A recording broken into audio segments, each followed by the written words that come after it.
नमस्कार। मंथन के इस विशेष कार्यक्रम में स्वागत है सुश्री रंजना अग्निहोत्री की, जो एक अधिवक्ता हैं और राम जन्मभूमि, काशी और कृष्ण जन्मभूमि, इन सभी केसेस में अपनी बहुत महत्वपूर्ण भूमिका इन्होंने निभाया है। और इनका नवीनतम प्रयास जो रहा है वो रहा है बंगाल में हिंदुओं पर जो अत्याचार और हिंसा हुआ उसके विरोध में इन्होंने सुप्रीम कोर्ट में एक नेशनल इंटरेस्ट लिटिगेशन, हमको ये समझना है कि ये नेशनल इंटरेस्ट लिटिगेशन क्या होता है।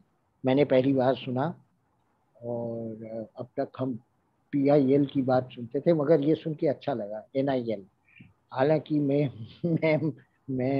डर रहा हूँ कि कहीं ये अल्टीमेटली सुप्रीम कोर्ट इसको नील न पढ़ ले कि ये नील हो गया। तो ऐसा नहीं होगा। तो एक नेशनल इंटरेस्ट लिटिगेशन इन्होंने फाइल किया है, जिसमें क्या रेमेडी की प्रार्थना की गई है ये रंजना जी बताएंगी। बट इसका जो पटअप जो जो बैकग्राउंड है वो यही है कि 2 मई को इलेक्शन रिजल्ट आने के बाद बंगाल के अलग अलग जगहों में बहुत सारी हिंसा की घटनाएं हुई। उनमें से कुछ घटनाएं हम तक सोशल मीडिया के माध्यम से पहुंची और मेन स्ट्रीम मीडिया और वहाँ के जो सत्तासीन पार्टी थी उनके माध्यम से हमें कोई भी खबर नहीं हुई, बल्कि वो सब खबरें जो हैं वो हमसे I mean, it was hidden from all of us. Now, the question that has been haunting us right from beginning is why the violence, who is doing the violence, with what intent they are doing the violence, and what is the solution to this. Not just a blank request for justice for the people who have been killed or raped, not that. What is the solution, long-term solution for this anarchy that is happening very often in our democracy, and the basic tenets of democracy are being violated by this anarchy. So with this, I would request Ranjana ji to tell us first what prompted her to file this case, what and when did she finally decide about it and file it, and in what category of suit does this fall. So this is not covered, I think, mostly in the mainstream media, that there is a case filed for this particular purpose. I couldn't see any tweet or any article from the prominent legal Twitter handles on this matter. So that's also a matter of surprise. But that this has been published, this has been filed and has not been published is another matter of concern. So to start with, Ranjana ji, what prompted you to file this? Thank you very much दादा कि आपने अपना जो है समय हमको दिया और हमने इस योग्य समझा कि मैं अपनी बात आपके सामने रखूं। ये पोस्ट पोल इलेक्शन के बाद जो वायलेंस हुआ, इतना हेवी वायलेंस हुआ, जिसको देख करके लोगों का दिल दहल गया। और इस पिटीशन को तैयार करने का पूरा श्रेय माननीय हरिशंकर जैन जी को जाता है। उन्होंने हमें इतना साहस दिया, उन्होंने इसको प्रिपेयर किया और आज इस मुहाने पर खड़े हैं कि कोर्ट से नोटिस इशू हुए हैं। ये पिटीशन 2 तारीख से ही हम लोगों ने सोच लिया था कि इतना वॉयलेंस हो रहा है, और हम लोगों को निश्चित ही, क्योंकि हमें मालूम है कि भारत देश संविधान से चलता है और विधि का राज्य है। अब ऐसा है या नहीं, ये तो बंगाल की हिंसा ने बता दिया, लेकिन हमें मानना तो यही पड़ेगा विधि का राज्य, और हमें न्याय मिलेगा। इस कारण ये पब्लिक इंटरेस्ट लिटिगेशन PIL जिसको कहते हैं फाइल किया गया, क्योंकि नेशनल इंटीग्रिटी की बात है, भारत की संप्रभुता और अखंडता खतरे में थी, इसलिए इसको हम लोग कहते हैं कि नेशनल इंटरेस्ट लिटिगेशन है। ये 30 मई को फाइल की गई थी, और अभी 2 जुलाई को कोर्ट के सामने हियरिंग पर आई, नोटिस इशू हुए। इसमें यूनियन ऑफ इंडिया पार्टी है। क्यों? क्योंकि यूनियन ऑफ इंडिया से भी, हमारे भारत सरकार से भी हमें सवाल करने हैं। स्टेट ऑफ बंगाल पार्टी है, क्योंकि आपने कुछ नहीं किया, इनएक्शन आपका, और लोग मरते रहे, महिलाओं बच्चों के साथ अत्याचार होता रहा। इलेक्शन कमीशन का बहुत बड़ा रोल होता है। आपने मॉडल कंडक्ट रूल तो बनाया, लेकिन उस मॉडल कंडक्ट रूल की जो धज्जियां उड़ाई गई हैं पश्चिम बंगाल में, उस समय इलेक्शन कमीशन ने सुओ मोटो कोई एक्शन क्यों नहीं लिया, कोई स्ट्रिक्ट एक्शन क्यों नहीं लिया? और इसमें ममता बनर्जी की भी पार्टी है। कोर्ट में निश्चित ही उनसे सवाल पूछे जाएंगे। कोर्ट ने नोटिस इशू किया है 1 to 3 पार्टीज को, अभी ममता जी को नोटिस नहीं गया है। अब प्रश्न ये है, हमने अपनी पिटीशन में, जो हमारी PIL कहते हैं, नेशनल इंटरेस्ट लिटिगेशन हम कहते हैं, उसमें हमने सेंट्रल गवर्नमेंट से सवाल किया है कि आप और एडमिनिस्ट्रेशन, सेंट्रल गवर्नमेंट और स्टेट गवर्नमेंट का एडमिनिस्ट्रेशन क्यों मौन रहा। हमने अपने पैराग्राफ 3.23 में स्पष्ट लिखा है कि आप क्यों मौन रहे, इतनी हिंसा होती रही, क्यों मौन रहे? क्या आपके पास संवैधानिक पावर्स नहीं थे? आर्टिकल 355 के तहत अगर राज्य में आंतरिक अशांति है, तो सेंट्रल गवर्नमेंट 355 के तहत प्रदत्त अधिकारों का प्रयोग भारत सरकार ने, सेंट्रल गवर्नमेंट ने क्यों नहीं किया? ये बहुत बड़ा प्रश्न है। उसके बाद कोई इफेक्टिव स्टेप जो है इलेक्शन कमीशन ने क्यों नहीं उठाया? इलेक्शन कमीशन के सामने अगर कोई छोटी सी भी एप्लीकेशन जाती है कि अमुक पार्टी के लोग ऐसी बात कह रहे हैं, इलेक्शन कमीशन तुरंत नोटिस इशू करके उस पार्टी को, रजिस्ट्रेशन को खत्म करने की तुरंत नोटिस देता। इस मैटर में क्यों नहीं हुआ? ये जो करप्ट प्रैक्टिसेस चली और इलेक्टोरल वायलेंस चला, ऑफेंस चला, चुनावी अपराध चले, ये क्यों फले और फूले, जिसका जो परिणाम हुआ, भोली भाली जनता, हिंदू जनता, हम तो कहेंगे भोली भाली हिंदू जनता, हिंदुओं के घर की महिलाएं बच्चे उससे प्रभावित हुए, मौत के मुहाने पर खड़े रहे और मृत्यु भी हुई। क्या किसी के जीवन का मूल्य यही है? और ये सारी चीजें सामने आई, उन सारी चीज़ों को देखा गया, क्योंकि नेशनल मीडिया पर कोई चीज़ नहीं थी, चैनलों के माध्यम से कुछ नहीं पता चला, सोशल मीडिया के माध्यम से जो खबरें आई उनको कलेक्ट किया गया, और उसमें जो ऑथेंटिक न्यूज़ थी उनको वीडियो बना करके या उनकी सारी स्क्रिप्ट बना करके हम लोगों ने कोर्ट के सामने प्रस्तुत किया। कोर्ट में बहस हुई और कोर्ट ने नोटिस इशू किए। रंजना जी, ये आपने जो बताया कि आपने फाइल किया 31 मई को और ये कोर्ट में एडमिट हुआ 2 जुलाई, तो इतने सेंसिटिव मैटर के ऊपर इतना समय इवन एडमिशन लेवल पे क्यों लगा?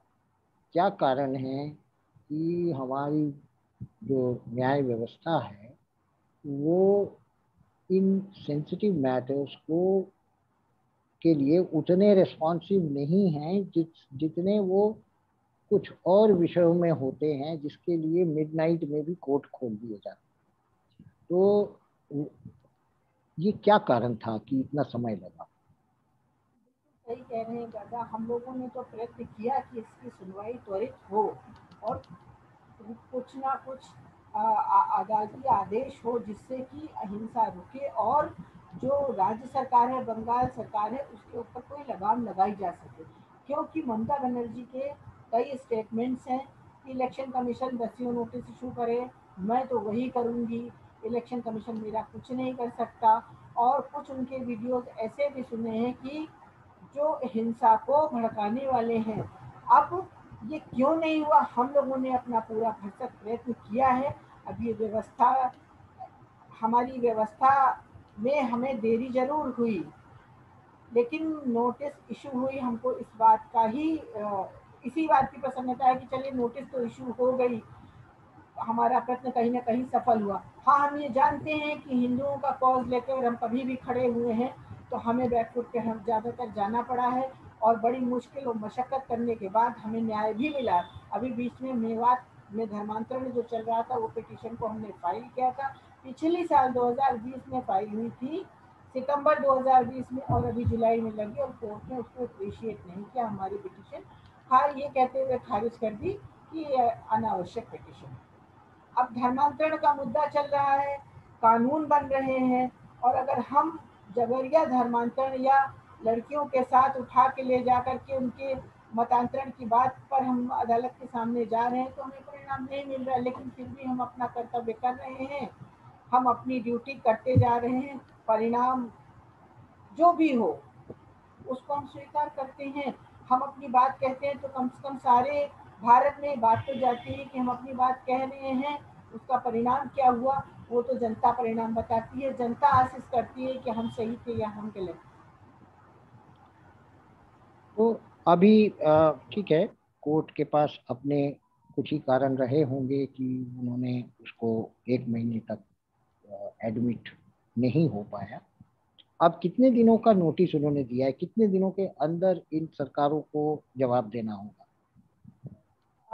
नोटिस रिटर्नेबल एट 5 वीक्स होता है, तो हम्म, 5 हफ्ते के अंदर जो है इनको जवाब देना है, 5 के 6 भी लगा सकते हैं, लेकिन जवाब तो निश्चित ही देना पड़ेगा, और भारत सरकार को भी देना पड़ेगा कि ये वायलेंस हुआ हम्म, और होता रहा। हम्म, क्या इसकी जानकारी नहीं थी? हम्म।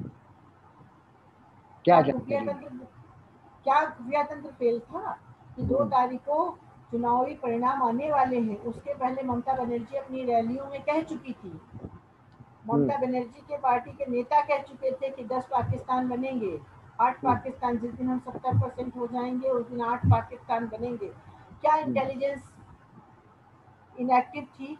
उन्होंने इसको गंभीरता से नहीं लिया, या ये बातें उनके कान तक नहीं पहुंची? ये सब प्रश्न हैं बड़े और भी विचारणीय है, इसका उत्तर आपको भी देना होगा और हमको भी देना होगा। हम्म। तो आपको ये केस जो है, ये एक बंगाल का स्पेसिफिक केस जरूर है, मगर क्या ऐसा लगता है कि ये हमारे देश में जो एक सीरियल एनार्की चल रहा है, सीरियल हमेशा ही कुछ ना कुछ ऐसा देश में बना हुआ है। कभी शाहीन बाग हो जाता है, उसके बाद राइट होता है, लोग मरते हैं। कभी 26 जनवरी में भारत का झंडा जो है वो फेंक दिया जाता है, उगाड़ दिया जाता है। और कभी बंगाल में इस तरह की हिंसा हो जाती है। तो इन सब चीजों का अ, कोई दूरगामी समाधान इस केस के माध्यम से होगा, या उसके लिए किसी और तरह का न्यायिक व्यवस्था करनी पड़ेगी, कोई और तरह का रेमेडी मांगना पड़ेगा किसी और माध्यम से? देखिए, दूरगामी परिणाम तो हम चाहते हैं, दूरगामी समाधान तो हम चाहते हैं, लेकिन वो सिर्फ अदालत के माध्यम से ही हो और एक पिटीशन के माध्यम से ही हो, ऐसा संभव नहीं है। आपने दादा भी बहुत सारी बातें कही, शाहीन बाग की बात कही, और आपने लाल किले पर 26 जनवरी की बात कही, दिल्ली रॉयट्स की बात कही, ये सारी बातें हैं। इसमें हमारी सरकारों का रोल कितना है, राज्य सरकार का और केंद्र सरकार का रोल कितना है, उनके अंतर्गत जो एजेंसीज आती हैं, इंटेलिजेंस एजेंसीज आती हैं, उनका क्या रोल है? इसमें अदालत को ही हम जिम्मेदार नहीं कर सकते, ठहरा सकते कि अदालत के माध्यम से सारी चीजें हो जाए। इसमें हमारी एजेंसीज का क्या रोल है? हमारी एजेंसी सुप्तावस्था में क्यों रहती हैं? अगर हम देश की आंतरिक अशांति जो हमारे देश के अंदर फैली हुई है या राज्यों के अंदर फैली हुई, उस आंतरिक अशांति की रिपोर्ट को लेकर के हम स्ट्रिक्ट एक्शन नहीं ले पाते हैं, तो इसका मतलब ये है कि अगर वाह्य शक्तियाँ, बाहरी ताकतें हमारे ऊपर कभी भी कोई हमलावर होंगी या अटैक करेंगी तो हम कहाँ पर खड़े होंगे, ये प्रश्न बहुत इम्पोर्टेंट है, गंभीर भी है। इसका उत्तर केंद्र सरकार को देना होगा और उसके अंतर्गत जो केंद्रीय एजेंसीज काम करती हैं, सेंट्रल एजेंसीज काम करती हैं, उसका उत्तर उनको देना होगा। अगर हमें उत्तर नहीं देती हैं तो मेरे प्रश्न को उनको गंभीरता से ले करके उसको अमल करना होगा। भाई जो नेशनल एजेंसीज हैं सारे प्रश्नों का उत्तर पब्लिक नहीं दे सकते हैं, लेकिन अगर पब्लिक प्रश्न करती है तो उन प्रश्नों में अगर कोई सार पाया जाता है तो उस पर आपको एक्शन लेना चाहिए और एक्शन लेना होगा आपको। नहीं तो देश की, राज्यों की स्थिति आज ये है, पश्चिम बंगाल की स्थिति आज ये, कश्मीर में ये हो चुका है। अब हम किस मुहाने पर खड़े हैं कि ये रोहिंग्या, ये मुसलमान और ये बांग्लादेशी, ये जो बाहर से आते चले जा रहे हैं, इलीगल माइग्रेंट्स हैं, इन पर हम कोई एक्शन ही नहीं ले पा रहे। कल हम एक ये भी किसी चैनल पर देख रहे थे कि दिल्ली में भी 500 टेंट लगाए गए, किस लिए? क्योंकि रोहिंग्याओं को बसाना है। उसमें उत्तर प्रदेश के सिंचाई विभाग के लोग कह रहे थे हम अपनी जमीन पे रोहिंग्या को नहीं बसाने देंगे। तो ये किस तरीके, कहाँ हम जा रहे हैं? राजनीति या वोट के पीछे हम अपने देश को, नागरिकों को कहाँ झोंके दे रहे हैं, ये बहुत इम्पोर्टेंट है।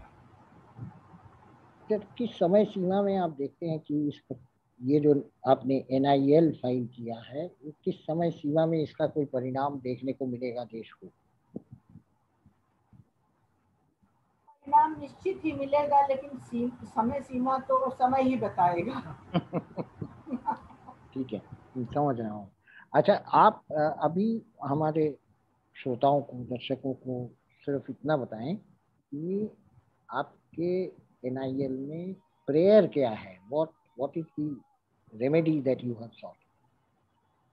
हमारे NIL में प्रेयर यह है कि एक तो इसका इन्वेस्टिगेशन कराया जाए, कौन कौन सी एजेंसीज थी, कौन कौन सी फोर्सेस थी, कि एक्सटर्नल फोर्सेस थी कि ये इंटरनल फोर्सेस थी जिसकी वजह से ये रॉयट थी।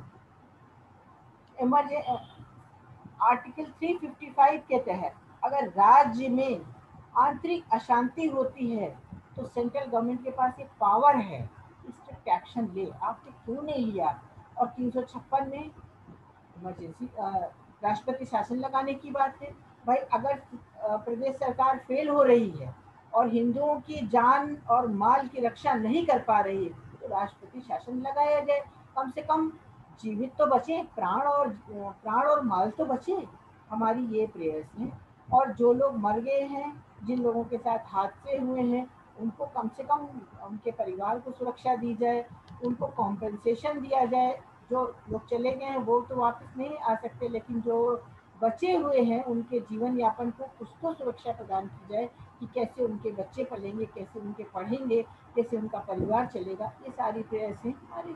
सेंट्रल गवर्नमेंट और स्टेट गवर्नमेंट को स्ट्रिक्ट एक्शन लेना चाहिए। कैसे उनका पुनर्वसन हो, कैसे वो जी अपने घर में वापिस आए। लगभग 80,000 के आसपास लोग आसाम में जाके भी कैंप में हैं, हाँ, ऐसा समझते हैं। हमको सोशल मीडिया बता रही है। दुर्भाग्य की बात यह है कि कोई आधिकारिक मंतव्य केंद्र सरकार का नहीं है। राज्य सरकार तो सिरे से नकार रही है कि ऐसा कोई घटना हुआ ही नहीं। और जो मेन स्ट्रीम मीडिया है वो बाकी सब कुछ कवर करती है, मगर ये इस विषय में वहाँ पे कुछ भी कवर करने के लिए हमारे नज़र में नहीं आया। उन्होंने कहीं किया होगा तो सब कुछ तो हम देख नहीं पाते हैं, मगर जो हम देखते हैं जनरली वहाँ हमको नहीं देखने को मिला। तो प्रश्न ये उठता है कि अगर इस समस्या का त्वरित कोई समाधान और उत्तर देश को नहीं मिलेगा तो क्या ये संभव नहीं है कि सीरियली जो और भी इलेक्शंस होंगे, जो और भी घटनाएं होंगी, वहां पे भी इस तरह का अराजकता देश के ऊपर थोप दिया जाएगा? तो मतलब action in time is the most important thing, ऐसा हम साधारण जन समझते हैं। बट क्या कोर्ट और सरकार इसको इसी तरह से देखेगी, या इसको वही जो प्रोसेस है, लेड बैक प्रोसेस है, उसी से इसको ट्रीट करेगी? दादा आपने जो बात कही, इसी बीच में हमें एक महाभारत का प्रसंग याद आ गया। सभा पर्व में जब चीरहरण होता है तो सभी लोग मूक दर्शक बने रहते हैं। वहां पितामह भी बैठे थे, आचार्य द्रोण भी बैठे थे, कृपाचार्य भी बैठे थे, और धृतराष्ट्र जो वहां के राजा थे वो तो नेत्रहीन थे। पांडव भी बैठे थे। चीरहरण होता रहा, अपराध होता रहा, उस अपराध को किसी ने रोका ही नहीं। एग्जैक्टली यही सीन दृश्य है यहाँ पर, कि यहाँ पर अपराध, वहां सिर्फ द्रौपदी जी थी, यहाँ पर हजारों द्रौपदियां हैं जिनके साथ अपराध हुआ, और पूरी राज्य सत्ता, पूरी केंद्र सत्ता मूक दर्शक बन के बैठी रही। और जब मूक दर्शक होती है राज्य सत्ता, या जब सभा मूक दर्शक होती है, मूक दर्शक बन के बैठती है, तो कहीं न कहीं कृष्ण की तरह महाभारत के लिए शंखनाद करना होता है। और अब वो समय आ गया है कि महाभारत का शंखनाद किया जाए, जिससे कम से कम हम अंधे राजा से, धृतराष्ट्र से, कृपाचार्य से, और पितामह जो कहते हैं कि हम सिंहासन से बंधे हुए हैं, उनसे अपने लोगों की रक्षा तो कर सकें। बहुत बहुत धन्यवाद रंजना जी, आपने एक बहुत अच्छा काम किया है, और मैं आशा करता हूँ कि आपको सफलता मिले इसमें, जैन साहब को सब सफलता मिले। और मैं चाहूँगा कि एक रैप अप सेशन इसके ऊपर तब करें जब आपको एक फेवरेबल डिसीजन कोर्ट से मिल जाए। अनफेवरेबल भी मिले, फिर भी उसकी चर्चा करनी चाहिए कि किस आधार पे कोर्ट ने अनफेवरेबल दिया, या किस आधार पे कोर्ट ने फेवरेबल डिसीजन दिया। बहुत बहुत धन्यवाद। नमस्कार। आपका आशीर्वाद सदा रहता है ना हमारे ऊपर। बहुत बहुत प्रणाम।